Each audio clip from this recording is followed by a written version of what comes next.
for moving forward. House of Representatives member, Engineer Suleiman Abubakar Gumi, has expressed his concern over the inability of his constituents to engage in farming activities due to the devastating actions of bandits and terrorists in Zamfara State.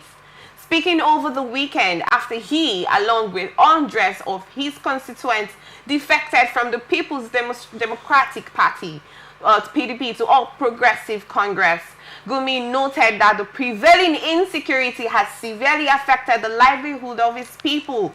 Gumi noted that the prevailing insecurity has severely affected the livelihood of his people, who represents the Gumi Bukuyum Federal Constituency, distributed irrigation equipment, solar pumping machines, and several incentives at the events.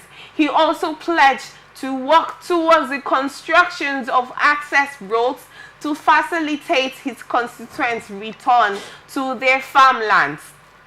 Because of insecurity, they cannot go to farm to get their livelihood, because farming is what we do here in my region, he said. So I will focus on a lot of empowerment for them so that they can get some success from the insecurity that we are facing. He went ahead to say that we think it's better to create a permanent solution by constructing a steel bridge for them so that they can be accessing their homes and coming to town to do their normal day-to-day business. This is also ongoing right now. Every member is entitled to a certain threshold in the annual budget.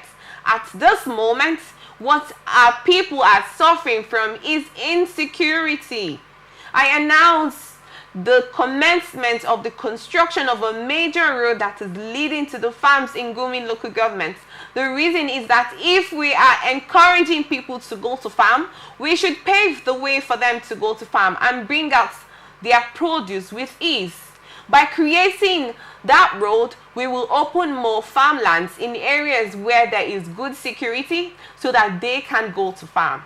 And part of the things I can plan for them is to make sure we empower them as much as we can so that they can go to farm, because farming is the fastest way you can provide employment for people. Talking about insecurity, with time, quickly, please, Comrade Nefa, what are your thoughts about the situation in Zamfara State and where it's coming from, Dumi? I've always said that the insecurity we have in this part of the world is economic insecurity. And what that means is that it's insecurity fueled by economic hardship. You know, be it in the southeast, south, the north, you know, go and check it. It has always, the bedrock have always been economic insecurity. Insecurity empowered or emboldened by lack of government decision to ameliorate, to ease, you know, the suffering of the ordinary people. So what that does is it brings solidarity, you know. So so when people come with religion and ethnicity to drive any movement, because of the level of hunger, it is very easy to mobilize people to that. So that is what you see in the north. And Gumi was trying to say. But again, I am really wondering if Gumi is raising these issues. I mean the lawmaker now. How, in one hand, you're saying that we can't. There's insecurity, and it's nothing is done as that regard. And you are not moving from your party to the All Progressive Congress that is saddled with the responsibility of providing security. I begin to wonder the correlation, you know, between you moving from your former party to a new party whose government have failed to do the needful in terms of providing the security. That's my confusion with Gumi, really.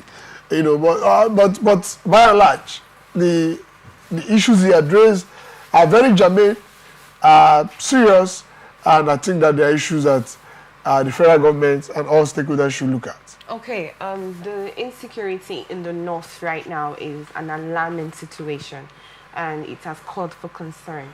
And Zamfara State is one of the states that have been affected. I wanted to get your thoughts. What do you think the Chief of Defense Staff have to do in this situation? What do you think that the military have to do better than they have been doing to stop this insecurity issue going on in the country? Other states are actually affected as it stands. We hear cases of people going to their farmlands in the south, in the east. We hear about unknown gunmen, the bandits, the terrorists, people being kidnapped while they're on transit. We hear about different cases of insecurity in the country as it stands. But the north is actually one of the states or one of the regions that is actually affected really, really seriously as it stands. So I wanted to get your thoughts. What do you think that can be done that has not been done before? A different way, that's something that has to be done differently to control the situation now. With due respect to those who have been in charge of affairs, nothing has been done. It is, you can't solve a problem with a model you know that won't work and expect it to work. We have suggested ways, and yet they have not done any of it. One of it is to relocate the headquarters of these security chiefs to these warring places. Because we have realized in this part of the world that anywhere you see the Nigerian big man, the rich man, quote and unquote, in Nigeria, that is where there is security. So what that means is, if a commissioner is living along the street where this company is located, because of him, there will be security in this street. That is the way we operate. So we have said that the Chief of Defense Staff, Chief of Army Staff, relocate your headquarters to these warring flag points. That is one. Two. Another thing is, I have said that our problem is economic insecurity. If you don't resolve the economic issues, you will continue to have army for these fundamentalists, be it IPOB, be it ESN, be it Nigeria Delta Military, be it Boko Haram, and there's one they call that came out again recently, Zakawara, whatever, Lakurua, whatever. You just have men and material for them. Because why? You see a young man live in Sagbama.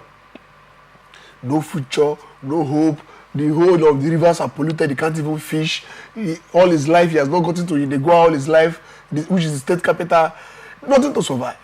And all of a sudden, someone taps on him that you are here. Look, you know that there are about 3 companies that are existing here. They get the crude under your soil from the river. They don't even have here. No company presence. Government that is sharing the money with them, nothing. You are here. You are already dying. There is no hunger. Oh yeah, come. Let us go and collect our own. He's a ready recruit. Like I said, be it in the north, with anywhere. So the government must begin to be responsible to address economic issues. If you address economic issues, you must have solved 50% of the problem. So that the other remaining 50, we can now deliberately begin to look at those who, no matter what you do, there are people in this world, no matter what you do, they can never be, how would I put it now, they are not teachable, they are not tameable. So those ones you cannot use, after using the carrot, you cannot use the stick on those persons. But until you do that, you're wasting your time. Then thirdly, corruption in the security sector. Of course, you saw the huge amount of money that was attached to the Dasuki Gate. Of course, that matter is dying naturally.